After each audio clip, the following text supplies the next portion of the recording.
Hey guys, the winner of this year's Women's Prize for Fiction will be announced very soon on June 6th, so I wanted to squeeze in this shortlist wrap up and winner prediction because being wrong in public is sobering. So I'm going to be going in order up to my favorite. This is just based on personal taste, not necessarily the order in which I think they should win.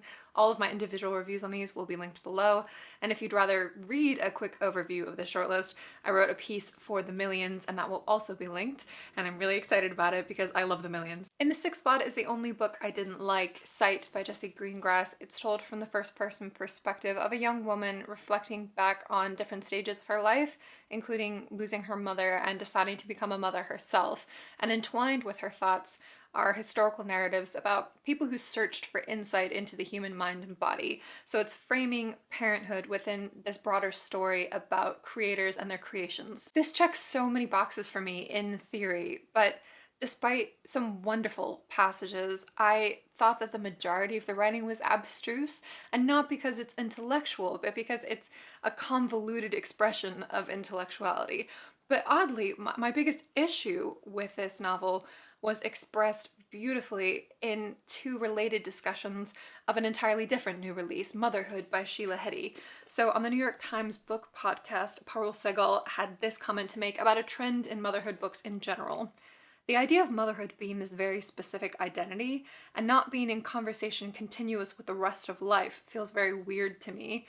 And then in Elaine Blair's written review, again of Motherhood, she had this to say.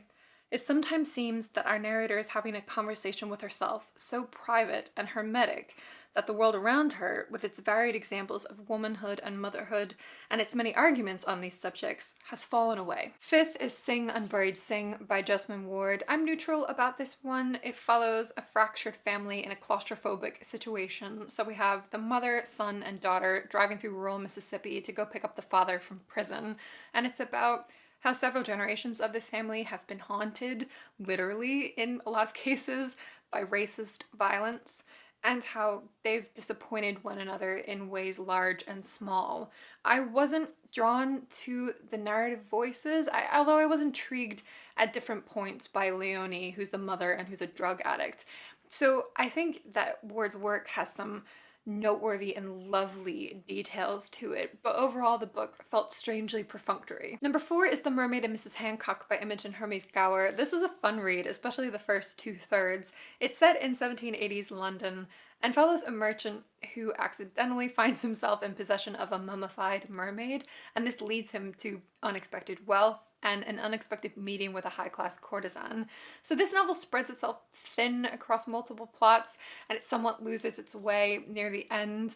And I think it's notable that pretty much all the books it's being compared to are more memorable than this one, but I loved Gower's writing on the sentence-by-sentence level. She's an incredibly poised debut author, and she raises this mix of social issues while drawing a bracing portrait of London in this time period. Getting up to number 3, we have Home Fire by Kamala Shamsi, featuring the perspectives of 5 British Muslims who all have different relationships to their faith, but who all face certain pressures to prove their Britishness.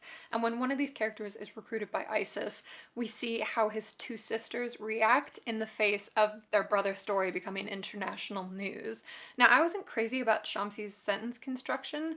For that Millions piece I mentioned, I picked a key quote for each book, and it was hard to find one for Home Fire.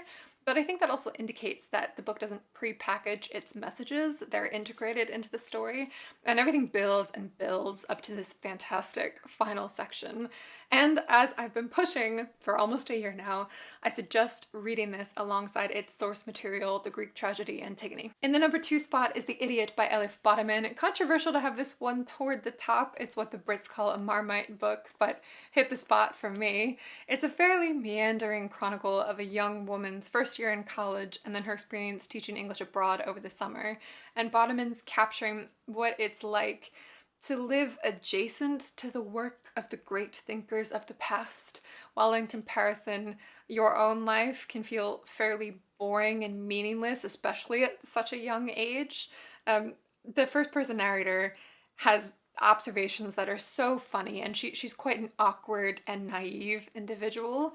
This isn't a narrative that develops, so if you don't appreciate the narrator's perspective, you're not gonna get much out of this, but I did, and I found it an oddly relaxing and enjoyable read. And surprising exactly no one at number 1 is When I Hate You by Mina Kandasamy. I'm happy to report, for those of you who watched my video with my brother Dan, that he has since read this and he thought it was brilliant and is campaigning for his roommates to read it as well. We're in the perspective of a young Indian woman looking back on her marriage to an abusive man, remembering how he gradually curtailed her freedoms and isolated her from the rest of the world and from her conception of herself. And my favorite thing about it is how self-aware it is as a narrative, you know, how much this woman plays with language and perspective because she's a writer, and fashioning this story is a way for her to reclaim her life. So of the 6, there are 2 to me that seem most likely to win, Home Fire and When I Hit You. It doesn't always pan out this way, but these happen to be the worthiest winners in my opinion as well. I would throw Ward in here with my prediction, but she won the National Book Award last year, and in the past, the Women's Prize has tended to have a slight aversion to books that have won other major prizes. I'd be really surprised if any of the debuts took it, and I don't think they should, even the ones that I enjoyed. So my official prediction happens to be my personal favorite, When I Hit You. 4 of these check the topical box, including this one, but this is the most artistically interesting. So we know now that its chances are rapidly decreasing because I've never correctly guessed an award winner. We'll see. You know, I feel chill about the outcome because based on the long list, it's clear these judges and I are on entirely different wavelengths. So I've let go of the frustration of, you know, what were the judges thinking? Because I have no idea. I do think I would have had a radically different experience if I'd only read the shortlist. It's a strong crop of books, and I think you could safely stick to picking from those 6.